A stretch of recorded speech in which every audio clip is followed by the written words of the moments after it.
পাঁচটি জিনিসকে আল্লাহর রাসূল সাল্লাল্লাহু আলাইহি ওয়াসাল্লাম এই উম্মতকে খুব গুরুত্ব দিতে বলেছেন, খুব গনিমত মনে করতে বলেছেন।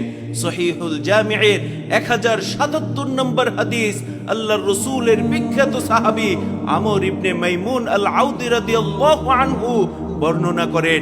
তিনি বলেন, রাসূল আকরাম সাল্লাল্লাহু আলাইহি ওয়াসাল্লাম এক ব্যক্তিকে নসিহত স্বরূপ বললেন, ইগতানিম খামসান ক্বাবলা খামসিন। আল্লাহর রাসূল সাল্লাল্লাহু আলাইহি ওয়াসাল্লাম বলেন, পাঁচটি জিনিস আসার আগে পাঁচটি জিনিসকে মূল্যায়ন করো। নাম্বার 1 হচ্ছে শাবাবাকা ক্বাবলা হারামিক, শাবাবাকা ক্বাবলা হারামিক। বার্ধক্য আসার আগে যৌবনকে মূল্যায়ন করো। তুমি বৃদ্ধ হওয়ার আগে তোমার যৌবনকে গুরুত্ব দাও, কারণ যৌবন আল্লাহ রব্বুল আলামিনের পক্ষ থেকে কত বড় নিয়ামত তা কেবল ওই ব্যক্তি জানে যে ব্যক্তি বৃদ্ধ হয়ে গেছে, যে ব্যক্তি বুড়ো হয়ে গেছে। আর যুবকদের প্রতি শয়তানের আলাদা ক্ষোভ রয়েছে, তাই সর্বদা শয়তান যুবকদেরকে প্ররোচনায় ফেলে, সর্বদা শয়তান যুবকদেরকে ওয়াসওয়াসা দিতে থাকে। আর যৌবন বয়সে মানুষ বেশি পাপে লিপ্ত হয়ে যায়, যৌবন বয়সে মানুষ বেশি গুনাহের মধ্যে লিপ্ত হয়ে যায়। তাই তো আল্লাহর রাসূল সাল্লাল্লাহু আলাইহি ওয়াসাল্লাম বলেন, যে ব্যক্তি যুবক বয়সে যৌবনে আল্লাহর বেশি বেশি ইবাদত করবে, আল্লাহ তাবারক ওয়া তাআলা কঠিন কিয়ামতের দিন তার আরশে আজিমের নিচে ওই যুবককে ছায়া দান করবেন। সুবহানাল্লাহ, সুবহানাল্লাহি ওয়া বিহামদিহি, সুবহানাল্লাহিল আযীম। এছাড়াও অন্য এক হাদিসে আল্লাহর রাসূল সাল্লাল্লাহু আলাইহি ওয়াসাল্লাম ইরশাদ করেন, পাঁচটি বিষয়ে প্রশ্ন না করা পর্যন্ত কিয়ামত দিবসে আদম সন্তানের এক পাও নড়বে না। নাম্বার 1 হচ্ছে তার বয়স সম্পর্কে জিজ্ঞাসা করা হবে, কিভাবে তা ব্যয় করা হয়েছে। নাম্বার 2 হচ্ছে তার যৌবন সম্পর্কে জিজ্ঞাসা করা হবে, কিভাবে তা অতিবাহিত করা হয়েছে। নাম্বার 3 হচ্ছে তার সম্পদ সম্পর্কে জিজ্ঞাসা করা হবে, কিভাবে তা উপার্জন করা হয়েছে। নাম্বার 4 হচ্ছে তার সম্পদ কোথায় ব্যয় করেছে, এই সম্পর্কে জিজ্ঞাসা করা হবে। নাম্বার 5 হচ্ছে যা শিখেছে সেই অনুযায়ী আমল করেছে কিনা। এজন্য বার্ধক্য আসার আগে যৌবন বয়সে আল্লাহ রব্বুল আলামিনের বেশি বেশি ইবাদত করতে হবে। এই ইবাদতের মধ্য দিয়ে যৌবনকে মূল্যায়ন করতে হবে। যেই পাঁচটি জিনিসকে আল্লাহর রাসূল সাল্লাল্লাহু আলাইহি ওয়াসাল্লাম গুরুত্ব দিতে বলেছেন, তার মধ্যে নাম্বার 2 হচ্ছে ওয়াসিহাতাকা ক্বাবলা সাকামিক, অসুস্থতার পূর্বে সুস্থতাকে গুরুত্ব দিতে বলেছেন।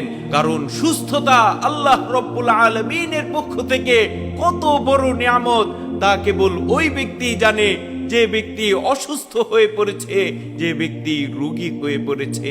তাই সুস্থতাকে বড় গনিমত মনে করতে হবে, সুস্থতাকে বড় নিয়ামত মনে করতে হবে।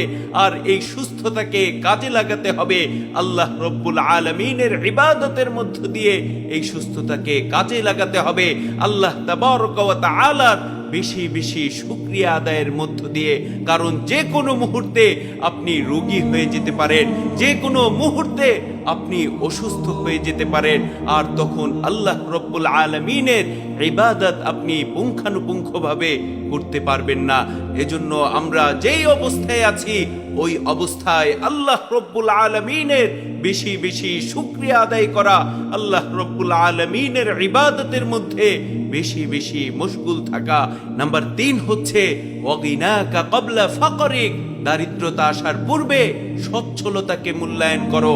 অথচ আমাদের সমাজে এমন মানুষও আছে যারা নিজেদের যা কিছু আছে তাতে কখনোই সন্তুষ্ট হয় না, বরং পরের জিনিসের প্রতি তারা সর্বদা লোভ করতে থাকে, অন্যের জিনিসের প্রতি তারা হিংসা করতে থাকে।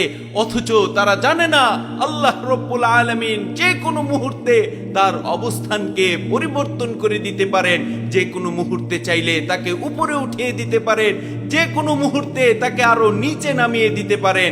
এজন্য বুদ্ধিমান তো হলো ওই ব্যক্তি যে ব্যক্তি তার অবস্থানের উপরে তার যা কিছু আছে তার উপর সন্তুষ্ট থাকে এবং আল্লাহ রব্বুল আলামিনের বেশি বেশি শুকরিয়া আদায় করে, আল্লাহ রব্বুল আলামিনের কৃতজ্ঞতা আদায় করে। নাম্বার 4 হচ্ছে ওয়াফারাকা ক্বাবলা শুগলিক, ব্যস্ততা আসার পূর্বে অবসর সময়কে কাজে লাগাও, অবসর সময়কে মূল্যায়ন করো, কারণ অবসর সময় হচ্ছে আল্লাহ রব্বুল আলামিনের পক্ষ থেকে বড় একটি নিয়ামত। তাই এই সময়ে বেশি বেশি আল্লাহ রব্বুল আলামিনের জিকির করা, আল্লাহ রব্বুল আলামিনের ইবাদতে মশগুল থাকা, কারণ অবসর সময়ে ইবাদতের মধ্যে মশগুল না থাকলে শয়তান অবসর সময়কে কাজে লাগিয়ে বান্দাকে গুনাহের কাজে লিপ্ত করে ফেলে, বান্দাকে পাপের কাজের মধ্যে লিপ্ত করে ফেলে। এজন্য আল্লাহর রাসূল সাল্লাল্লাহু আলাইহি ওয়াসাল্লাম বলেন, এমন দুটি নিয়ামত আছে, বহু মানুষ সে দুটির ব্যাপারে ধোঁকায় আছে, তা হলো সুস্থতা এবং অবসর।